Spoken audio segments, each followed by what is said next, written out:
여러분 안녕하십니까? 백세로 가는 길 태산입니다. 오늘도 반갑습니다. 즐거운 날 되시기를 희망합니다. 기쁘고 행복한 것은 자기 손안에 있다고 늘 제가 강조하지요. 그렇습니다. 어제 제가 방송에 말씀드린 것 같이로 모나리자보다도 더 걸작인 내 자신을 내가 발견한 그 순간부터 저에게는 굉장히 큰 변화가 있었습니다. 무슨 변화가 있었을까요? 자신이 생겼어요. 내가 모나리자보다도 더 아름답고 용맹하고 정말로 신비하게 만들어진 그런 걸작품이라고 생각하니까 얼마나 자랑스러운 줄 모르겠어요. 그래서 힘이 생겼습니다. 무엇이든지 할 수 있다는 자신감이 생기더라고요. 그래서 어제 하루는 완전히 기쁨 속에서 있었습니다. 마음이 벌써 그냥 무슨 창의적이고 창조적이고 정말 그 도전적이고 전진하면서 무엇인가 잡힐 것 같은 그런 아주 그 굳건한 신뢰가 생기더라고요. 내 자신에게. 여러분도 자신이 정말 신비스럽고 자랑스럽다고 생각하면은 틀림없이 이 산을 저 바다까지 옮길 수 있는 믿음의 그런 신앙도 생길 것이고 또 만사가 희망과 용기와 도전으로 반드시 성공할 수 있다는 그러한 신념이 생기리라 저는 믿습니다. 그러니까 오늘도 자신을 높이고 자신을 자랑스럽다고 생각하는 그런 귀한 날이 되시기를 함께 걸어가면서 생각해 보겠습니다.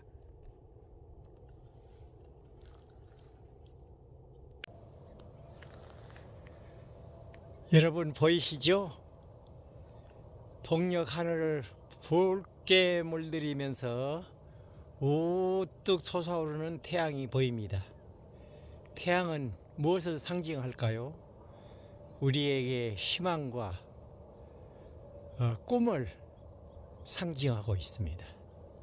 저 둥근 태양과 같이로 젊은이들이여 큰 꿈을 가지십시오. 늙어가는 사람들이여 백세로 가는 길 튼튼하게 준비하십시오. 늙어 있는 사람들은 희망을 가지십시오. 좋은 세상에서 건강하게 오래 살 수 있다는 확신을 자신에게 넣어 주시면은 그와 같이 될 것을 믿습니다. 얼마나 아름답습니까? 저 태양 보십시오. 저 태양은 바로 나를 비추고 계십니다. 나는 누구인가요? 나는 창조주 하나님께서 가장 신비롭고 세상 모든 만물 가운데서 걸작으로 만들어 놓은 최고의 걸작입니다. 그러니 나만큼한 사람이 세상에 또 어디 있겠습니까? 그러니까 이 모든 세상사는 나를 중심으로 해서 벌어질 것이고 나를 위해서 존재한다고 생각하게 되면은 저 둥글고 밝고 붉은 태양과 같이로 나도 희망에 넘치고 목적에 안착하리라 믿습니다. 여러분 정말 저렇게 밝고 빛나는 하루가 시작되면서 태산과 함께 용감하게 우리 걸어갑시다.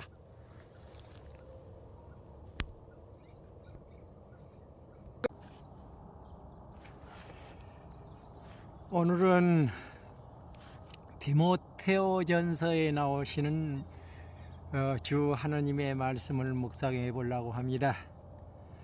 돈을 사랑함이 일만 악의 뿌리가 되나니 이것을 사모하는 자들이 미혹을 받아 믿음에서 떠나 많은 근심으로써 자기를 찔렀도다. 이렇게 기록되어 있네요.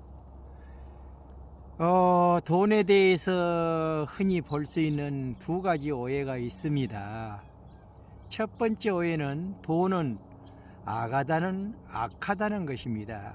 사실 돈이란 좋은 것도 나쁜 것도 아닌 중립적인 것입니다. 성경에서 실제 말하고 있는 것은 돈을 사랑함이 일만 악의 뿌리가 되나니 이렇게 기록하고 있습니다. 중요한 것은 재물을 사용하여 사람을 사랑해야 한다는 것입니다. 돈 자체가 악하다기보다는 그것을 어떻게 대하여 어떻게 사용하느냐가 중요하다는 말입니다. 우리가 사람을 이용하여 재물을 얻고자 할 때 우리는 문제에 빠지게 됩니다. 하나님은 사람이 재물보다 더 중요하다고 말씀하십니다. 둘째, 오해는 돈이 행복의 열쇠라는 것입니다. 그러나 이것은 사실이 아닙니다. 만약 돈만 있으면 행복해지는 것이 사실이라면 돈이 가장 많은 사람이 가장 행복해야 할 것입니다. 그러나 모든 뉴스 매체라든가 이런 데서 우리 들어보면은 이런 생각은 허황된 꿈이었다는 것을 우리는 알 수가 있습니다. 그래서 돈보다 더 중요한 것이 무엇일까요? 사랑과 감사입니다. 만약 하나님이 좋아하시는 과일이 있다면 그것은 감과 사과일 것입니다. 그 이유는 감은 감사를 뜻하는 말로 하나님은 받은 은혜를 잊지 않고 은혜를 보답하는 사람을 좋아하십니다. 또한 사과는 화해, 용서를 뜻하는 말로 하나님은 우리가 서로 화해하고 주님 앞에서 용서를 구하는 삶을 좋아하시기 때문입니다. 감사는 표현되어야 하고 행동으로 나타나야 합니다. 감사는 깨닫는 사람의 것입니다.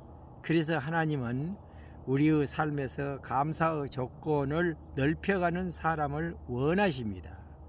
내가 얼마나 큰 죄에서 용서받았는지를 깨닫는다면 감사하지 못할 것이 없습니다. 이미 받은 은혜만 헤아린다고 해도 하나님과 주변 사람들에게 감사를 표현하지 않을 수가 없게 되겠죠. 그렇다면 우리는 은혜를 얼마나 감사하며 살고 있습니까? 결실의 계절인 이 가을에 베풀어 주신 은혜를 표현하고 풍성한 감사의 열매를 맺기를 오늘 아침에 태사는 여러분과 함께 희망해 보고 싶습니다. 사실 감사 조건들은 널려 있습니다. 그런데 이걸 내가 망가하고 있기 때문에 감사할 줄 모르는 우둔한 참 바보 같은 삶을 하고 있지요. 내가 용서받고 있기 때문에 오늘 현재 이렇게 행복하게 살고 있지 않습니까?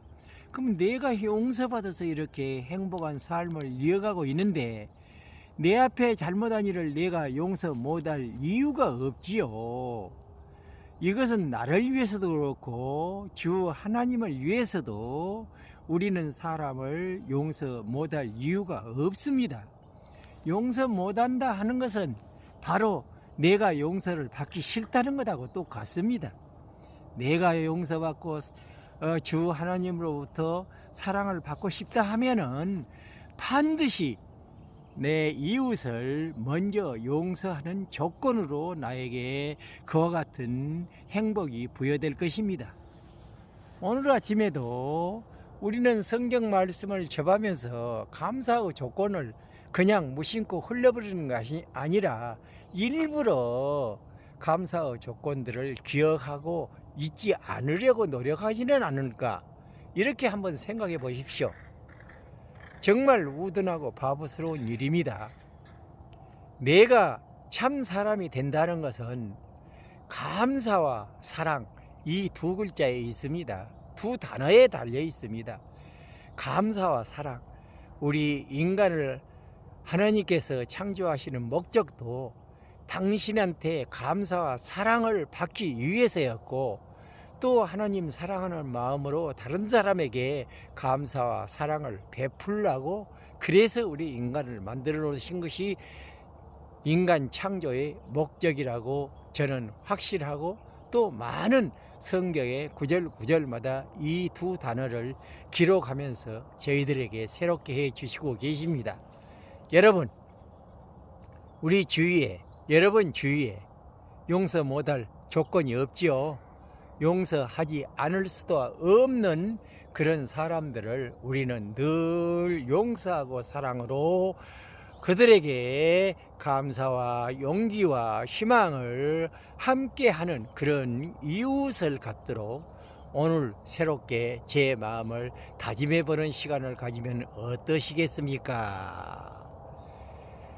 여러분, 오늘 또 태양도 밝게 떠오르고 산천 초목도 푸르르면서 제 마음을 젊게 물들어가고 있습니다. 젊음의 계절, 우리 한번 함께 희망과 용기와 노력과 도전으로 전진해가는 하루가 되시기를 태산이 간절히 소망해 드립니다.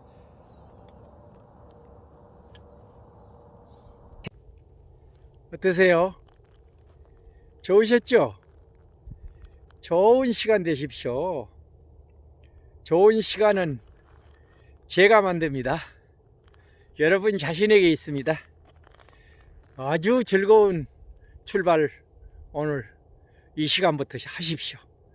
아주 커다란 꿈도 꾸시고 희망찬 하루가 되시기를 태산은 기원해 드립니다. 여러분 평화를 빕니다. 내일 또 희망에 벅찬 용맹스러운 그리고 자랑스러운 태산의 모습을 가지고 인사드리러 오겠습니다. 안녕히 계세요.